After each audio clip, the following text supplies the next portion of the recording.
Decidi trazer um vídeo super rápido, mas com diversas perguntas aqui que eu vejo a galera fazendo tanto lá no TikTok, aqui no YouTube, quando as pessoas me perguntam sempre, ou que eu vejo por aí.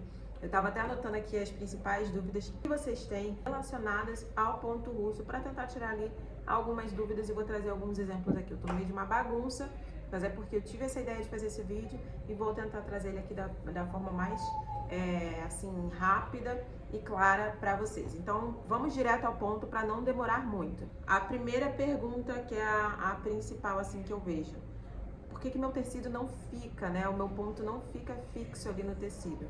Porque você provavelmente está usando uma linha que não combina com a agulha e que não combina com o tecido. A questão do ponto russo é justamente achar esse match, esse mix de conjuntos entre o tecido, a agulha e a linha que você vai estar usando. Então, por exemplo, se você tá fazendo no algodão cru com uma agulha média, o tecido não vai fixar, porque a agulha média ela é muito grossa para a trama do algodão cru, que é muito pequenininha, que a gente quase não vê. O ideal, se você está fazendo com tecido de algodão cru, é justamente usar a agulha fina e fios de meada. Se você está usando ali o etamine e está usando a agulha fina, por exemplo, também não vai fixar o ponto. Por quê? A trama, né, o espaço ali a traminha do tecido de etamine, ele é muito grande para a espessura da agulha, que é muito fina, então também não vai fixar. O meu tecido está estourando. Está estourando porque talvez você esteja usando uma agulha grossa demais para o tecido. Então, a agulha grossa não combina com algodão cru, não combina com etamine. O ideal para agulha grossa é talvez na talagarça e no tecido de juta. Aí sim é possível usar a agulha grossa. Ou talvez em outros tecidos, mas aí só você testando. Mas o ideal é assim: quanto maior a trama de um tecido, maior a espessura da agulha para você usar. O que é essa trama que eu tô falando? É justamente esse espacinho aqui que vocês estão vendo, esses quadradinhos, esses espacinhos. Essa é a trama que a gente fala se a trama é mais aberta ou se a trama é mais fechada. Então, o ideal é você ir fazendo esse match, né? Ir testando ali para achar a combinação ideal. Aqui no canal eu já tenho um vídeo falando sobre ponto russo e trazendo mais dicas ainda sobre a questão da linha, sobre a questão de tecidos. Então eu vou deixar aqui para vocês no card aqui em cima, para vocês também tirarem alguma outra dúvida que vocês tenham que eu não fale nesse vídeo. Qual cola usar, né? Como é que eu vou fazer o acabamento ali da minha peça no ponto russo? Eu uso cola? Eu uso termolina? O que eu posso usar? Cola branca normal? Cola de silicone? Depende.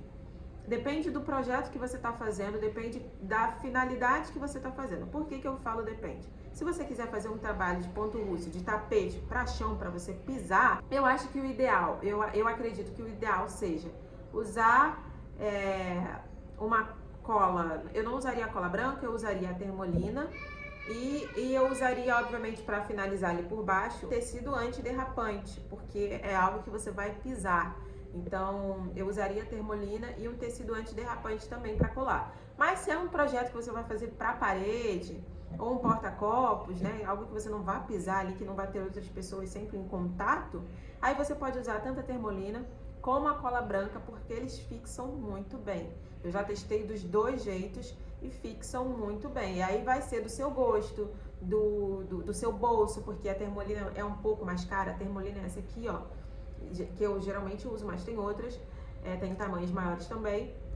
Então vai dependendo de quanto você está disposto a pagar. Aí aos poucos você vai vendo do que você gosta mais.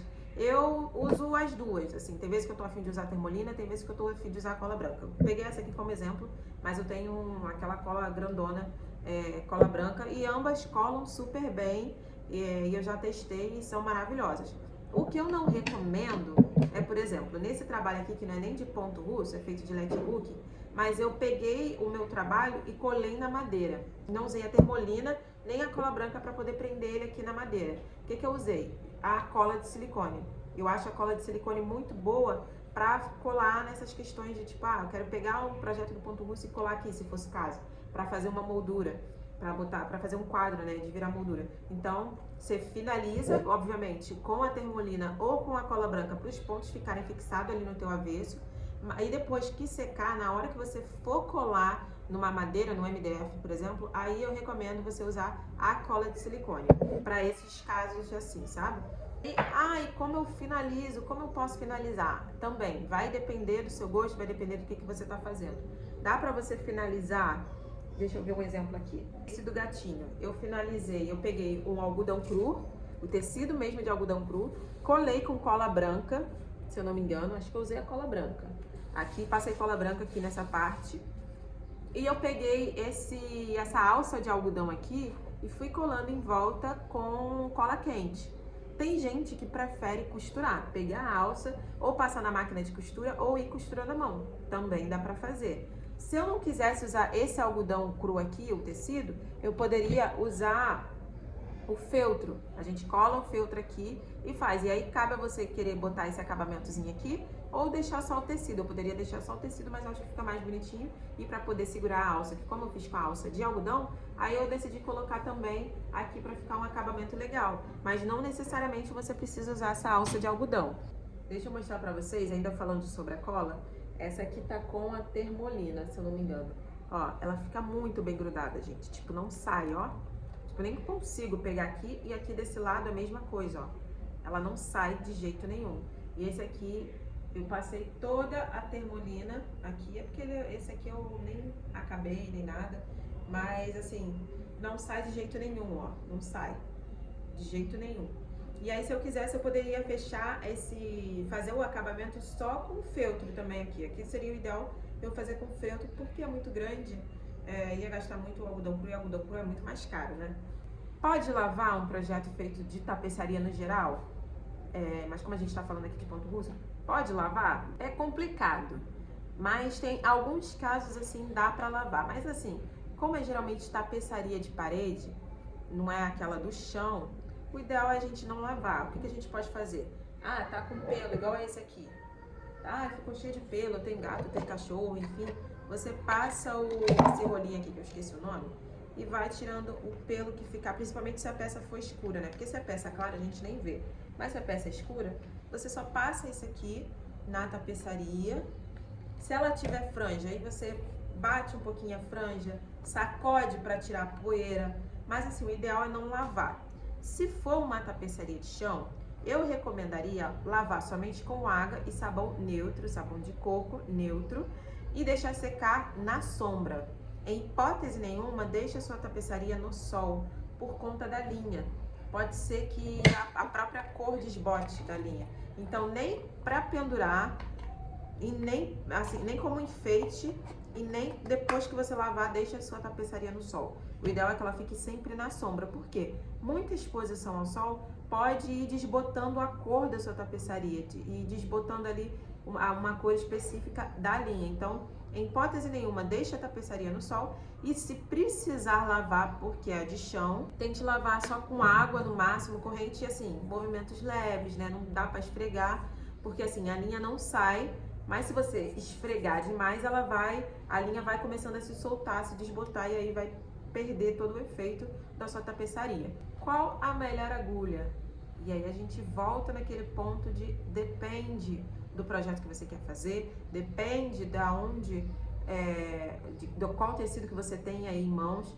Se você não tem nada ainda comprado, eu acho que o ideal é comprar a agulha Leivor.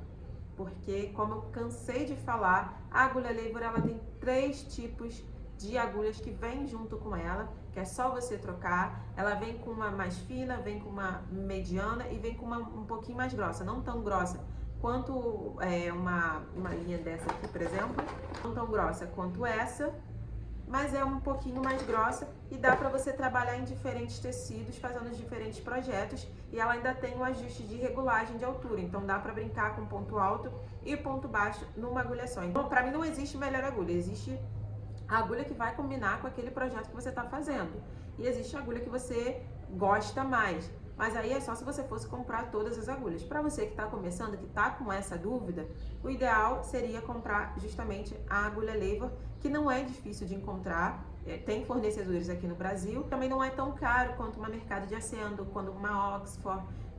Então, assim, você não precisa fazer um super investimento para você que está começando, que é o que eu canso de falar aqui. Por que meu ponto de alto relevo, e aí eu vou explicar qual é o ponto de alto relevo, por que esse ponto de alto relevo fica bagunçado? Ó, o ponto de alto relevo é justamente esse ponto aqui. E aí, quando a gente faz um desenho exatamente tipo esse aqui, o que acontece? Pode acontecer de algumas linhas se misturarem, algumas cores, né? Se misturarem. E aí, cabe a gente a ficar com a própria agulha. O ideal é com a própria agulha. Peguei a caneta, essa aqui não tá escrevendo, então eu vou usar ela para não danificar. A gente vai separando. Ó, deixa eu ver aqui, tipo esse aqui. Esse pontinho, essa linha aqui. A gente vai separando para poder o desenho ficar bem mais definido, tá vendo? Como já mudou um pouquinho aqui. Essa parte aqui tá bem misturadinha. Aí o que eu faço? Com a própria mão, com a própria agulha ou uma agulha fina, você vai separando, trazendo o rosa para baixo, o outro para cima, para poder definir melhor o seu desenho ali, justamente nessas partes que as cores se misturam. Por isso que fica bagunçado e acontece, tá? Não é nenhum tipo, ai, eu tô fazendo tudo errado.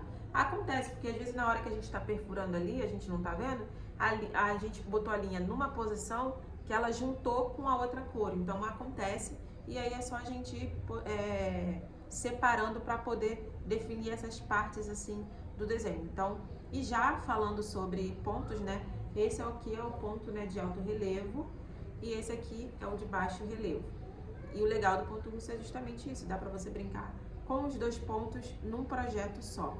Eu particularmente gosto muito mais desse ponto aqui do que desse aqui. Eu acho que é isso, as principais dúvidas que eu anotei acho que foram essas, mas se houver outras dúvidas, vocês deixem aqui nos comentários que eu faço parte 2 desse vídeo. Então, já coloca sua dúvida aqui, aqui nos comentários, que eu já vou anotando tudo. Faço um novo vídeo com as dúvidas que vocês tiverem sobre o ponto russo. Vou deixar o link aqui da agulha mágica, da agulha Labor que eu falei pra vocês. Vou deixar o link também aqui na descrição do vídeo. E vou deixar a playlist sobre ponto russo para você aí que tá na dúvida, que tá começando e quer saber muito mais sobre o ponto russo. Eu também vou deixar a playlist aqui na descrição sobre todos os vídeos que eu tenho aqui falando sobre ponto russo. Então, não deixem de se inscrever no canal, não deixem de ativar o sininho para receber todas as dicas e todas as informações e notificações sobre ponto russo e sobre as artes, textos que eu faço aqui no Coisas de Apartamento. Tchau e até a próxima!